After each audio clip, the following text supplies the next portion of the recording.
I want to talk about something, and it's about the devil, Lucifer. Lucifer represents the ego within us.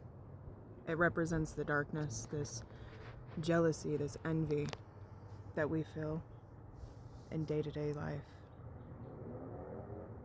It represents the need to be seen the way that others are seen, instead of seeing ourselves clearly. We compare, we contrast, we get jealous and envious of other people and what they do, even if we don't speak on it. We feel unworthy when we're in that energy. You get defensive from the truth because you cannot hear it, because you put the veil over your ears and your eyes, because you think and you seek out the validation of what you tell yourself. And what you tell yourself is about how you're not worthy for certain things. And you feel alone, and you think the world is out to get you. People, places, things, it doesn't matter. And you live in this defensiveness. And how this combines with God, which is source, that is the true you, the higher version of yourself. The idea of God is that He created you to be perfectly imperfect. He created you in the vision of Himself. You got to remember, God created the devil, which means He also has that within Himself. Because even in the Bible it states that He's a jealous God. And what that means is He understood who He was. He knows exactly the type of God He is. He doesn't want to share you with other gods, other deities, okay? But the idea of what this other gods is when you're looking for validation outside of yourself. These other deities that walk amongst you as humans who also have the tree of life within them. When you fall from grace, like Lucifer did, it's because you're living in the devil mindset, the Lucifer mindset. This idea that you cannot be loved for exactly who you are. You compare yourself. You look at other people as enemies, instead of realizing that the only enemy is the mind and what you tell yourself. But you can turn that enemy here into a tool to grow by rewiring what you think and what you speak. The more you speak ill will upon yourself and upon people, you're also invoking that karma, that energy, that source onto yourself. You need to be able to master these emotions and understand that you cannot control anybody outside of you. The only person you can control is you. It is a decision, it's a choice to choose to love yourself while the world is not loving you. It's a decision to love yourself even if you don't have anybody. But here's the kicker. There are people around you that love you very much even through your darkness. And they see it. And they don't care what's going on. They'll still love you. Because even God still loves Lucifer. He does. People like to make these stories fit into this way of like that they're actual people. And now I can agree, but I also disagree. I agree because that's what the religion tells us. But I disagree because when you really sit with yourself and you really sit with the word, you start to think and you can compare to why Lucifer fell. Because Lucifer loved God so much, he was so jealous of Michael and their relationship. And he felt because Michael and God had a meeting without him, that envy crept in and it took over. And it can feel restrictive, okay? And I can put that into daily life. If you see somebody you love entertaining somebody else, that jealousy and that envy will build up even if nothing is wrong or going on that's wrong, okay?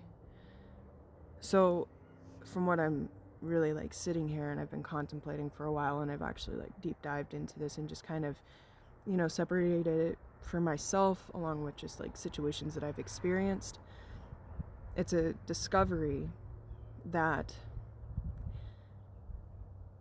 we cut ourselves from the base, okay? Especially when we start comparing and we start feeling like we need to, like, you know, that envy. Oh, this person's more prettier than me, or this person's more handsome than me, more successful. It doesn't matter, whatever. They got a car that I want, and how dare they, right?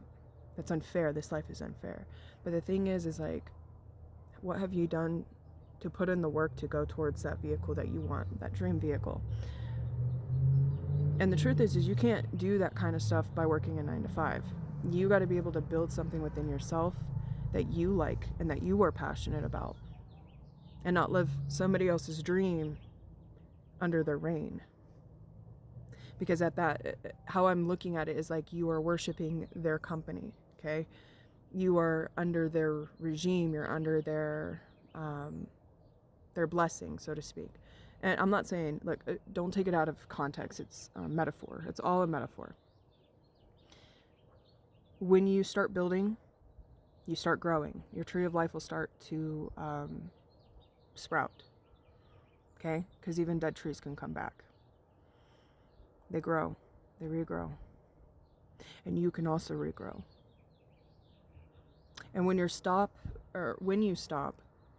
being in a defensive energy and instead listen to what it is that somebody is saying to you, instead of thinking it's against you. Instead of looking at everything as against you, look at it as separate from you. What is being said to you, not on you, because it doesn't attach to you unless you allow it. It's a choice. You choose to let words affect you. You choose to let people affect you.